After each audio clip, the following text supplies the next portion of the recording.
Сәлеметсіңдер ме балалар? Математика сабағын бастаймыз. Оқу мақсаты 3, 1, 2, 10.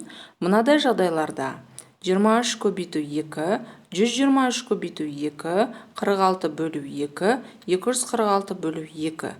2 таңбалы, 3 таңбалы сандарды 1 таңбалы санға жазбаша көбейту мен бөлу алгоритмдерін қолдану. Сабағымыздың тақырыбы 2 таңбалы санды 1 таңбалы санға жазбаша көбейту. Қазақ хандығының негізін қалаушылар. Сабақ мақсаттары 23 көбейту 2 жағдайында 2 таңбалы санды 1 таңбалы санға көбейту алгоритмін қолданады. 23 көбейту 2 жағдайында 2 таңбалы санды 1 таңбалы санға көбейтуді алгоритммен сәйкестендіруді түсіндіреді. 23 көбейту 2 жағдайында 2 таңбалы санды 1 таңбалы санға көбейтуді түсіндіреді. Бағалау критерийлері 2 таңбалы сандарды 1 таңбалы санға жазбаша көбейту алгоритмдерін қолдана алу. Үштілдік: өнер, искусство, арт. Хан, хан. Психологиялық ахуал: күн жарығын алақанға саламын, жүрегіме басып ұстай қаламын.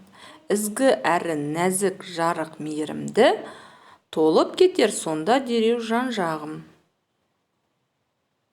Сабақтың басы: балалар, жаңа тақырыпты ашуға дайындалайық.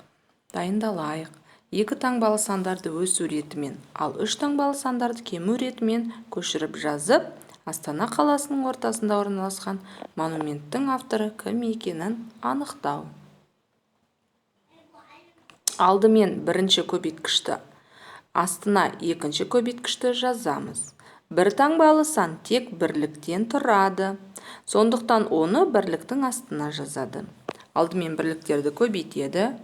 3 көбейту 2 тең 6, ол бірліктің астына жазылады.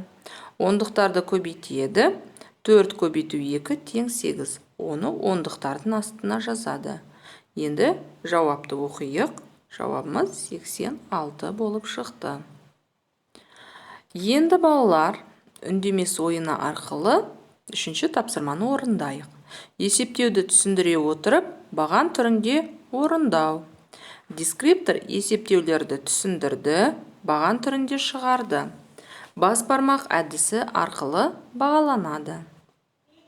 Жұптық жұмыс келесі. Номері 5-ші кесте бойынша өрнек құрып, баған түрінде жазу. Мәнін табу. Дескриптор кесте бойынша өрнек құрды, баған түрінде жазып, мәнін тапты, уақытты үнемдеді. Сабақтың ортасы. Енді балалар, топтық жұмыс жасаймыз. Әр топқа теңдеулер беріледі. Осы теңдеулерді жылдамдатып, мәнін табып шығарамыз. Дескриптор құрылымы күрделі теңдеулерді жеңілдетіп алды, қарапайым теңдеулерді шешті, уақытты үнемдеді. Бағдаршам арқылы бағаланады. Дифференциациялау жиналмалы қуыршақ әдісі. Жиналмалы қуыршақ әдісі деңгейлік тапсырмалармен жұмыс жүргізуді көздейді. Деңгейлік тапсырмалар оқушылардың шығармашылықпен жұмыс істеуін дамытады. Әр оқушы өздігінен жұмыс істеуге, ой еңбегімен айналысуына баулиды. Әр топтан жекелеген оқушыларға таратып беріп, жауаптарын тексеру. Бағдаршам әдісі арқылы бағаланады. Енді балалар, сабақтың соңы рефлексия жүргізу үшін 23 көбейту 2 жағдайында 2 таңбалы санды 1 таңбалы санға көбейту алгоритмін қолдана алды. 23 көбейту 2 жағдайында 2 таңбалы санды 1 таңбалы санға көбейтуді алгоритммен сәйкестендіруді түсіндіре білді. 23 көбейту 2 жағдайында 2 таңбалы санды 1 таңбалы санға көбейтуді түсіндірді. Білдім. Бірінші бағынға, екінші бағынға білемін, үшінші бағынға білгім келеді. Балалар, толтырып жазайық кестені. Назар қойып тыңдағандарыңызға рахмет. Келесі кездескенше сау болыңыздар.